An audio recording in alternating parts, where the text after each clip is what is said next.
আসসালামু আলাইকুম। সংবাদে আপনাদের সবাইকে স্বাগতম জানাচ্ছি আমি নুসরাত। শুরুতেই সংবাদ শিরোনাম। নিবন্ধনের জন্য প্রাথমিক বাছাইয়ে টিকেছে এনসিপি সহ ১৬ দল। নিবন্ধন চেয়ে আবেদন করা রাজনৈতিক দলগুলোর মধ্যে জাতীয় নাগরিক পার্টি সহ এনসিপি অন্তত ১৬টি দল নির্বাচন কমিশনের প্রাথমিক বাছাইয়ে টিকেছে। পরবর্তীতে এই দলগুলোর ব্যাপারে মাঠ পর্যায়ে তদন্ত ও তথ্য যাচাই-বাছাই শেষে নিবন্ধনের বিষয়টি চূড়ান্ত করবে ইসি। দেশের মানুষ বিএনপির দিকেই তাকিয়ে আছে তারেক রহমান। আগামী নির্বাচনে দেশের অধিকাংশ মানুষের সমর্থন বিএনপি ও ধানের শীষ পাবে বলে মন্তব্য করেছেন বিএনপির ভারপ্রাপ্ত চেয়ারম্যান তারেক রহমান। তিনি বলেছেন, মানুষ এখন বিশ্বাস করে একমাত্র বিএনপির পক্ষেই সম্ভব ধীরে ধীরে এই দেশকে গড়ে তোলা। ফ্যাসিস্টদের মধ্যে অনুশোচনা নেই, আছে দাম্ভিকতা।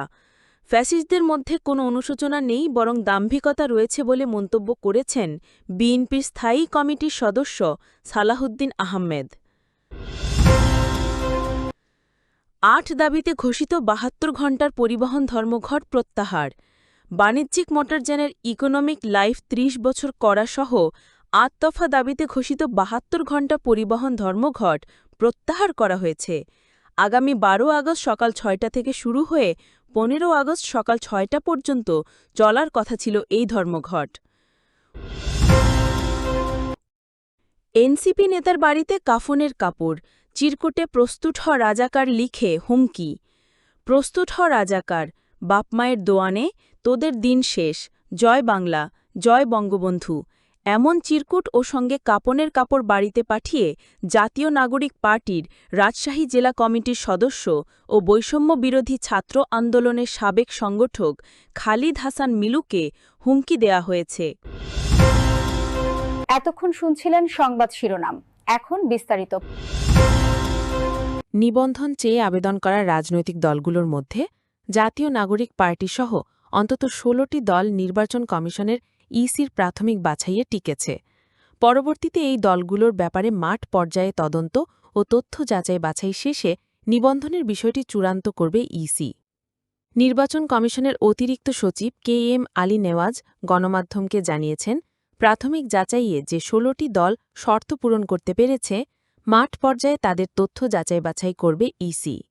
মাঠ পর্যায়ে যাচাই-বাছাইয়ে যেসব দল সব শর্ত পূরণ করতে পারবে তাদের নিবন্ধন দেবে কমিশন।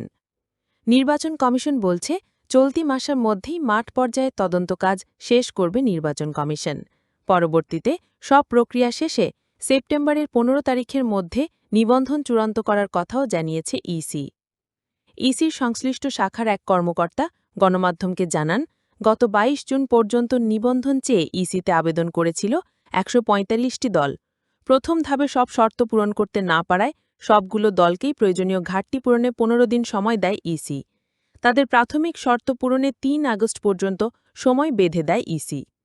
ইসির সংশ্লিষ্ট শাখার এক কর্মকর্তা জানান, নির্ধারিত সময়ের মধ্যে প্রাথমিক শর্ত পূরণ করতে পেরেছে NCP, Bangladesh justice development party সহ ১৬টি রাজনৈতিক দল।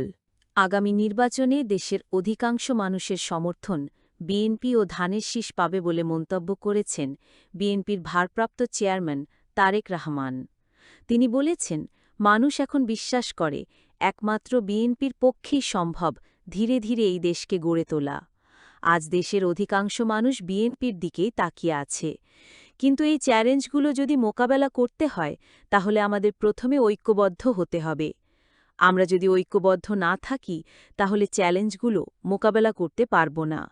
জনগণের বিশ্বাস ও আস্থা ধরে রাখার দায়িত্ব আমাদের, তাই আমাদের ঐক্যবদ্ধ থাকতে হবে। গতকাল রোববার বিকেলে রাজশাহী মহানগর বিএনপির দ্বিবার্ষিক সম্মেলনে লন্ডন থেকে ভার্চুয়ালি প্রধান অতিথির বক্তব্যে এসব কথা বলেন তারেক রহমান। দীর্ঘ ১৬ বছর পর রাজশাহী মহানগর বিএনপির সম্মেলন অনুষ্ঠিত হল। এ উপলক্ষে দলের নেতাকর্মীদের মধ্যে উৎসাহ উদ্দীপনা ছিল তুঙ্গে। বিএনপির ভারপ্রাপ্ত চেয়ারম্যান বলেন, আগামী নির্বাচনের মাধ্যমে জনগণের অধিকার প্রতিষ্ঠা হবে। আমরা দৃঢ়ভাবে বিশ্বাস করি, আগামী নির্বাচনে দেশের অধিকাংশ জনগণের সমর্থন বিএনপি এবং ধানের শীষ পাবে। এরপর দেশ গড়তে অনেক চ্যালেঞ্জ মোকাবেলা করতে হবে। আমাদের সামনে অনেকগুলো চ্যালেঞ্জ আছে। আগামী নির্বাচনে আমরা সরকার গঠনে সক্ষম হলে আমাদের দেশকে গড়তে হবে। স্বৈরাচারী সরকার তাদের নিজেদের স্বার্থে শিক্ষা, বিচার, আইনশৃঙ্খলা, অর্থনৈতিক ও স্বাস্থ্য ব্যবস্থা ধ্বংস করে দিয়েছে। আগামী নির্বাচনে আমরা জনগণের সমর্থন নিয়ে সরকার গঠন করলে আমাদের এই চ্যালেঞ্জগুলো মোকাবেলা করতে হবে। তিনি বলেন, দেশ গড়তে আমরাই প্রথম সংস্কার প্রস্তাব তুলে ধরেছি। ২.৫ বছর আগে স্বৈরাচারী সরকারের আমলেই আমরা দেশের মানুষের সামনে ৩১ দফা উপস্থাপন করেছিলাম। সেই ৩১ দফার মাধ্যমে আমরা বিভিন্ন সংস্কার কর্মসূচি দিয়েছিলাম। অন্তর্বর্তী সরকার সংস্কার কমিশন গঠন করেছে। এখন সংস্কারের জন্য যেসব আলোচনায় আসছে, অধিকাংশ সংস্কার প্রস্তাব বিএনপি ২.৫ বছর আগেই জাতির সামনে ঘোষণা করেছিল। আমরা বিশ্বাস করি, এই দেশকে এগিয়ে নিতে হলে কতগুলো ব্যাপারে রাষ্ট্রের সংস্কার করতে হবে। পদ্মায় সারা বছর পানি থাকে না উল্লেখ করে তারেক রহমান বলেন, বাংলাদেশ কৃষিপ্রধান দেশ। ফারাক্কার কারণে পদ্মা নদী শুকিয়ে যাচ্ছে। সুজলা সুফলা এলাকা পদ্মা নদীর পানির অভাবে মরুভূমি হয়ে যাচ্ছে। পানির ন্যায্য হিস্যে পেতে আমরা প্রয়োজনে আন্তর্জাতিক আদালতে যাব, জাতিসংঘে যাব। আমাদের পানির ব্যবস্থা করতে হবে। খালগুলো সংস্কার করতে হবে। তিনি বলেন, বিগত স্বৈরাচারী সরকার দেশের স্বাস্থ্যখাতকে ধ্বংস করে এমনভাবে সাজিয়েছিল যাতে পার্শ্ববর্তী একটি দেশে গিয়ে মানুষ সেবা নিতে বাধ্য হয়। এই দেশে হাসপাতাল ধ্বংস করে ইচ্ছে করে রোগীদের পার্শ্ববর্তী দেশে পাঠিয়ে দিত। তারা চিকিৎসার নামে বৈদেশিক মুদ্রা পাঠিয়ে দিত। আমাদের এখন নিজস্ব চিকিৎসক ও নার্স গড়ে তুলতে হবে, যাতে দেশের মানুষ এই দেশের হাসপাতালেই উন্নত চিকিৎসা সেবা পায়। বিএনপির ভারপ্রাপ্ত চেয়ারম্যান বলেন, অন্তর্বর্তী সরকার ঘোষণা করেছে আগামী রমজানের আগে দেশে জাতীয় নির্বাচন অনুষ্ঠিত হবে। শুধু ভোট হলেই হবে না, ভোটের মাধ্যমে সরকার গঠন করলেই হবে না। জনগণ বিএনপির নেতাকর্মীদের কাছে জানতে চায় দেশের ভবিষ্যৎ কি, বিএনপি আগামীতে কি করবে, কারণ দেশের জনগণ বিএনপির ওপর আস্থা রাখতে চায়। দলের নেতাকর্মীদের ঐক্যবদ্ধ থাকার শপথ করিয়ে তারেক রহমান বলেন, আমরা দেশের মানুষের সামনে সংস্কার প্রস্তাব দিয়েছি। পরবর্তী পদক্ষেপ আমাদের ৩১ দফা বাস্তবায়ন করা। এর আগে দুপুর 2:15 সম্মেলন উদ্বোধন করেন দলটির চেয়ারম্যানের উপদেষ্টা বীর মুক্তিযোদ্ধা আব্দুস সালাম। এ সময় বিশেষ অতিথি ছিলেন দলটির আরেক উপদেষ্টা, রাজশাহীর সাবেক মেয়র এবং সাবেক এমপি মিজানুর রহমান মিনু, বিএনপির সাংগঠনিক সম্পাদক সৈয়দ শাহীন শাওকত খালেক, বিএনপির বন ও পরিবেশ বিষয়ক সম্পাদক ও রাজশাহীর সাবেক মেয়র মোসাদ্দেক হোসেন বুলবুল, বিএনপির ত্রাণ ও পুনর্বাসন বিষয়ক সহ সম্পাদক শফিকুল হক মিলন। সম্মেলনে সভাপতিত্ব করেন নগর বিএনপির আহ্বায়ক এরশাদ আলী ঈশা। সম্মেলন অনুষ্ঠান পরিচালনা করেন সদস্য সচিব মামুন আর রশিদ মামুন। ফ্যাসিস্টদের মধ্যে কোনো অনুশোচনা নেই, বরং দাম্ভিকতা রয়েছে বলে মন্তব্য করেছেন বিএনপি স্থায়ী কমিটির সদস্য সালাউদ্দিন আহম্মদ। রোববার রাজধানীর গুলশানে চেয়ারপারসনের কার্যালয়ে এক অনুষ্ঠানে তিনি এই মন্তব্য করেন।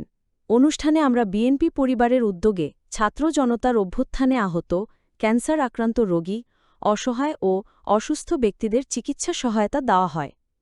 সালাউদ্দিন আহম্মদ বলেন, আমাদের এই মুক্তির মন্দিরের সোপানতলে কত প্রাণ হল বলিদান লেখা আছে অশ্রুজলে। আমাদের অশ্রুজলের চাইতেও বেশি বলতে হবে, আমাদের রক্তধারায় লিখিত আছে এই ফ্যাসিস্টদের পতনের আন্দোলনে শহীদদের কাহিনী। কত নির্মম, কত নিষ্ঠুর আচরণ এদেশের মানুষ একটি ফ্যাসিস্ট সরকারের কাছ পেয়েছে, সেই বেদনার ইতিহাস, সেই বেদনার ধারা বিবরণী। সেই বিবরণীর উপন্যাস ভবিষ্যতে কত লিখিত হবে, অজস্র লিখিত হবে। আমরা তখন বুঝতে পারব কত নিষ্ঠুর আচরণ সহ্য করেছিল এ ভূখণ্ডের মানুষ। তিনি বলেন, আমরা দেখি সেই ফ্যাসিস্টদের মধ্যে কোনো অনুশোচনা নেই, বেদনা নেই, কোনো পরাজয় স্বীকারোক্তি নেই, বরং দেখি দাম্ভিকতা।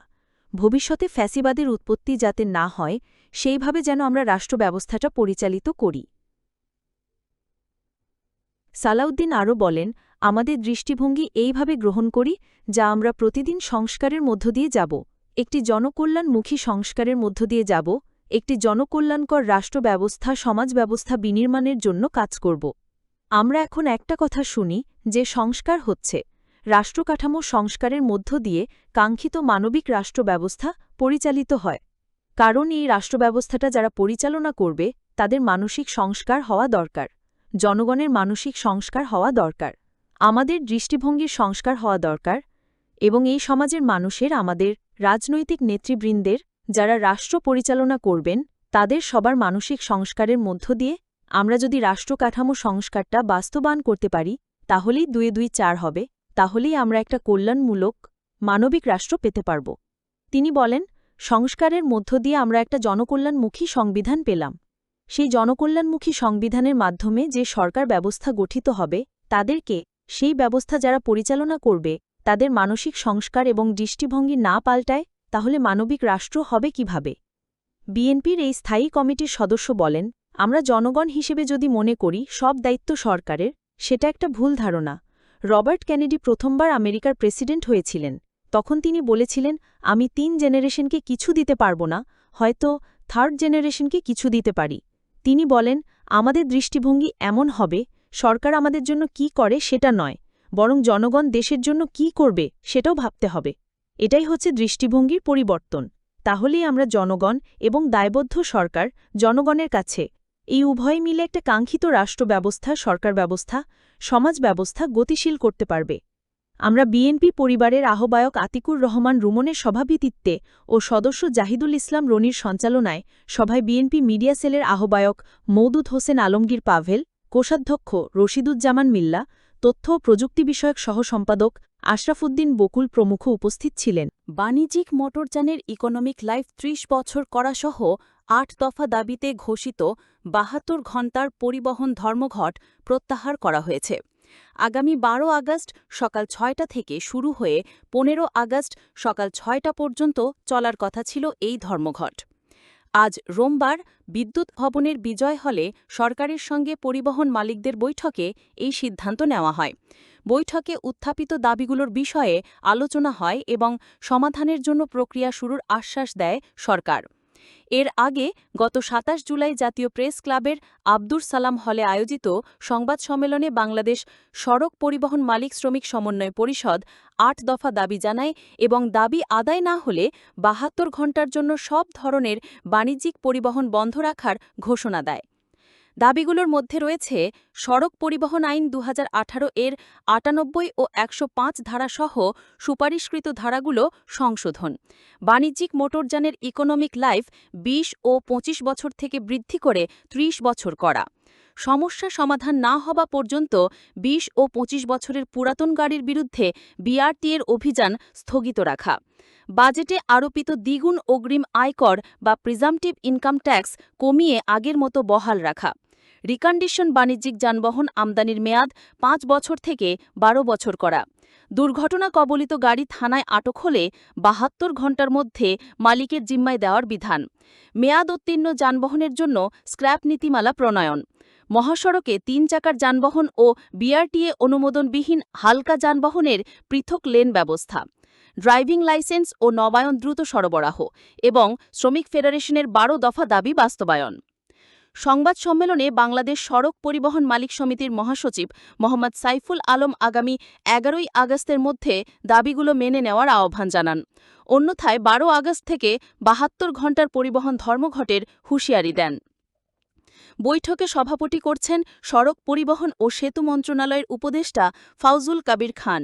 এছাড়া আরও উপস্থিত ছিলেন সড়ক পরিবহন ও সেতু মন্ত্রণালয়ের প্রধান উপদেষ্টার বিশেষ সহকারী ড শেখ মঈনুদ্দিন, সড়ক বিভাগের সিনিয়র সচিব এহসানুল হক, জাতীয়তাবাদী শ্রমিক দলের সমন্বয়ক অ্যাডভোকেট শামসুর রহমান শিমুল বিশ্বাস সহ বাস ট্রাকের বিভিন্ন পরিবহনের নেতারা। প্রস্তুত হ রাজাকার, বাপমায়ের দোয়ানি, তোদের দিন শেষ, জয় বাংলা, জয় বঙ্গবন্ধু, এমন চিরকোটোর সঙ্গে কাফনের কাপড় বাড়িতে পাঠিয়ে জাতীয় নাগরিক পার্টির এনসিপি-এর রাজশাহী জেলা কমিটির সদস্য ও বৈষম্য বিরোধী ছাত্র আন্দোলনের সাবেক সংগঠক খালিদ হাসান মিলুকে হুমকি দেওয়া হয়েছে।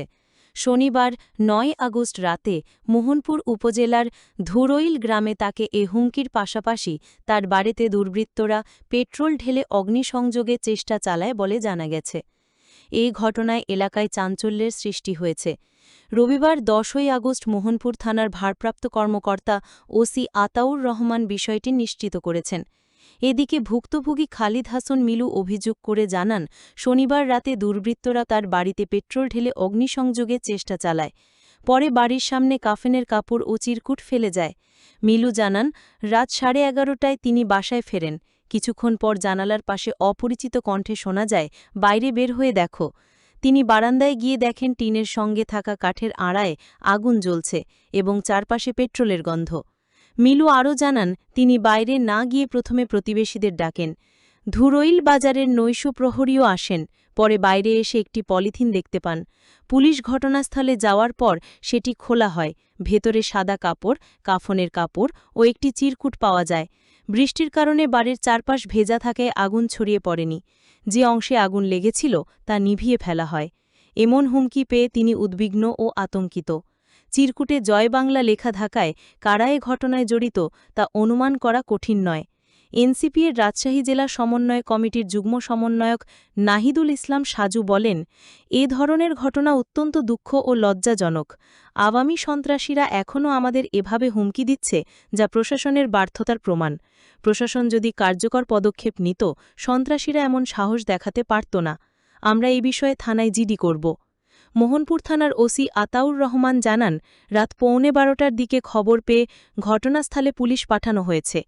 ভুক্তভোগীকে থানায় অভিযোগ দিতে বলা হয়েছে। অভিযোগ পেলে আইনানুগ ব্যবস্থা নেওয়া হবে। ঘটনাটি তদন্তাধীন রয়েছে।